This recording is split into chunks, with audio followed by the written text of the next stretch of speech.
One of the unique things you can do on Disney's private island in the Bahamas is run a 5K and earn a medal to prove it.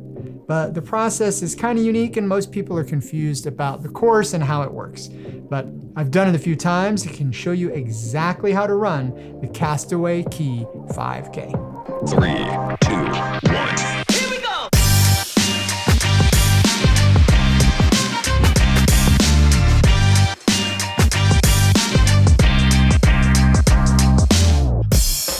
Most Disney cruisers who have a stop at Disney's Castaway Cay know before they sail that running a 5K on the island is an option, so it's worth packing your running shoes and a workout outfit. The first thing you need to know is that as of right now, the 5K is no longer an organized race with an official start time. You actually do it on your own. So you can do it early in the morning when you first get off the ship. You can enjoy the island first and then run anytime, as long as you're back on the ship at all aboard time.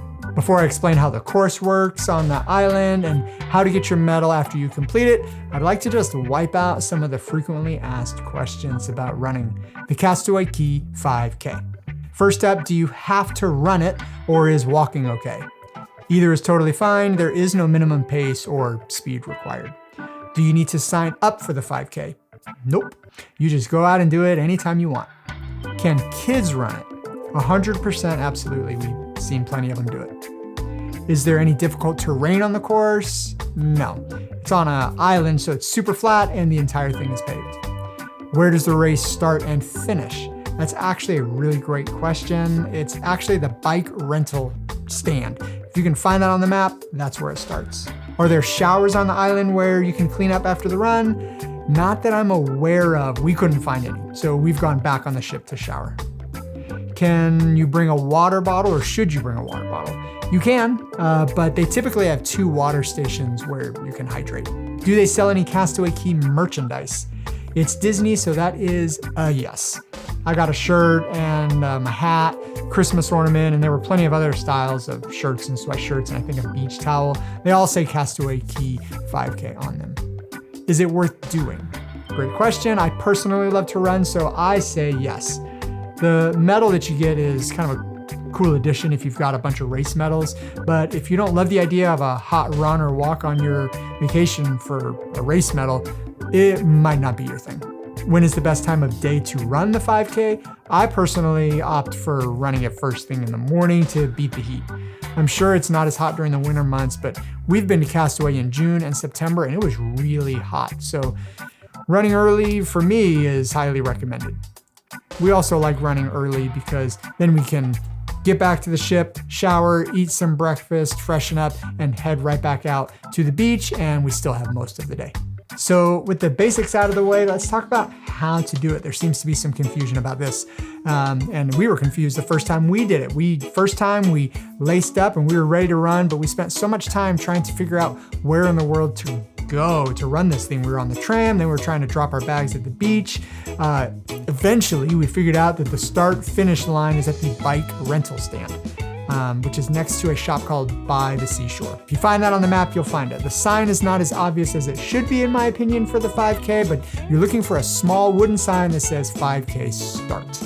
So with the ocean on your left and the bike stand on your right, you start your Garmin and you start running. Simply follow the paths until you see some red signs that point you in the correct direction. Pretty soon after you start, you'll come up to the old airstrip. Turn left onto that, and eventually there will be a turn off to the right where you'll be back on some walking/biking paths.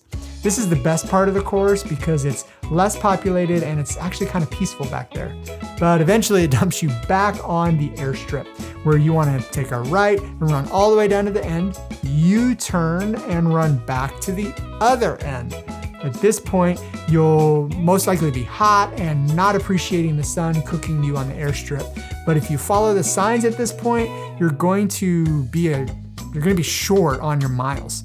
The signs take you back to the start-finish line, but your watch will tell you you've only run like 2.5 miles, not 3.2. We found out that you actually need to run the airstrip twice. A cast member told us basically after we did it the first time.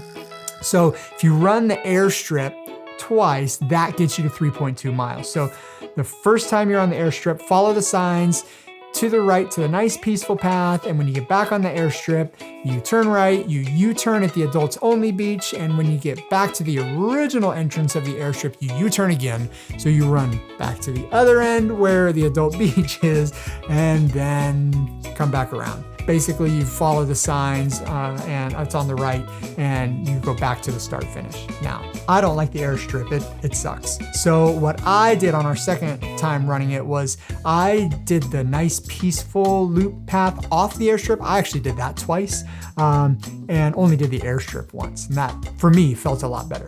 Once you get back to the start finish line, you want to collect your medal to show off to all your friends that you walked or ran the Castaway Cay 5K, right? So you actually pick up your medal at the bike stand. Everyone is nervous, and I was the first time, about asking for the medal, but you don't need to be. You don't have to prove that you ran it. It's on the honor system. So you just let them know that you completed the 5K and they'll hand you your reward. To wrap up, here are some things that I've learned having done it a few times.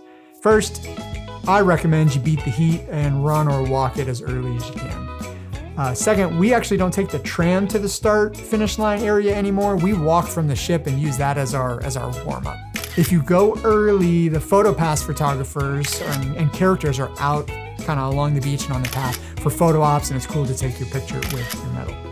Halfway through the course, there is an observation tower. It's worth the short climb to the top to see some beautiful views of the island and the ship you arrived on. And lastly, make the 5K worth doing by having fun. Don't treat it as an exercise punishment. Have a great time doing it.